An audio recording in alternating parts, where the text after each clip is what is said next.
Welcome, Alpha. Greetings to you in the mighty and matchless name of my Lord and Savior Jesus Christ. உபாகமம் 28 அதிகாரத்தில் இந்த ஆசீர்வாதங்களையும் சாபங்களையும் கொடுத்து பார்த்துக்கணும். அப்படியே தேவன் ஆசீர்வதிக்கவும் செய்கிறார், சபிக்கவும் செய்கிறார் அப்படின்னு சொன்னோம்னா அவரால் எல்லாம் செய்ய முடியும். ஒன்று. ரெண்டாவது, அவர் ஆசீர்வதிக்க தான் விரும்புகிறார். நம்ம அவர் இதை விட்டுட்டு வெளியே போகும்போது, அவர் வார்த்தையை விட்டு வெளியே போகுது. ஏன்னா அவர் படைத்ததே அவர் வார்த்தைக்கு ஏற்ற மாதிரி செய்யணும்னு சொல்லிட்டு தான் படைத்தார். ஆனால் ஒன்று இந்த வில் பவர் அப்படின்றத நம்ம கையில் கொடுத்துட்டாரு.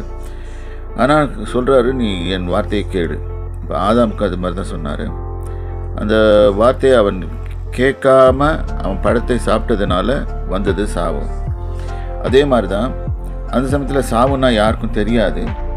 ஆனாலும் அவருக்கும் தெரியாது, ஆதாமுக்கும் தெரியாது. ஆனால் அவருக்கு தெரியும், ஆண்டவருக்கு தெரியும்.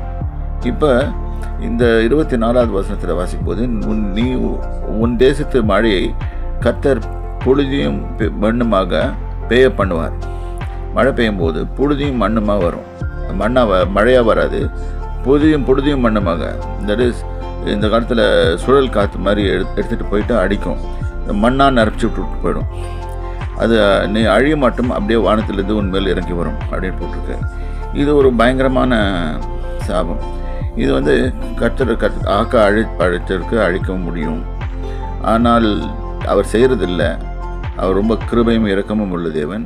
ஆனாலும் சம்டைம்ஸ் நம்ம அவரை நோக அடிக்கும்போது இந்த மாதிரி காரியங்கள் வரும். அவர் முழுமையாக உலகத்தை அழிப்பேன்னு சொல்லலை. யார் தனக்கு விரோதமாக போகிறாங்களோ அவங்கள தான் இது பண்ணுவேன். அவங்க கர்த்தருடைய வார்த்தைக்கு கீழ்ப்படியாது, அவரோட இருந்துட்டு அவரோட வார்த்தைக்கு கீழ்ப்படியாமல் போகிற மக்கள் மாதிரி இந்த மாதிரி இதெல்லாம் வந்து படிக்கும் என்று சொல்லியிருக்கிறார். ஆகவே இது ஒரு எக்ஸாம்பிள். இது மாதிரி வரும்போதெல்லாம் பார்த்திங்கன்னா ஈவன் ஸ்கின் டிசீஸ் எல்லாம் பயங்கரமாக வரும். இந்த மாதிரி வரும்போது இதெல்லாம் எப்போ வரும்னு கேட்டிங்கன்னா, இந்த விச்கிராஃப்ட் பண்ணப்பட்டது அப்போ அவங்களுக்கெல்லாம் இது மாதிரி வந்து சேரும்.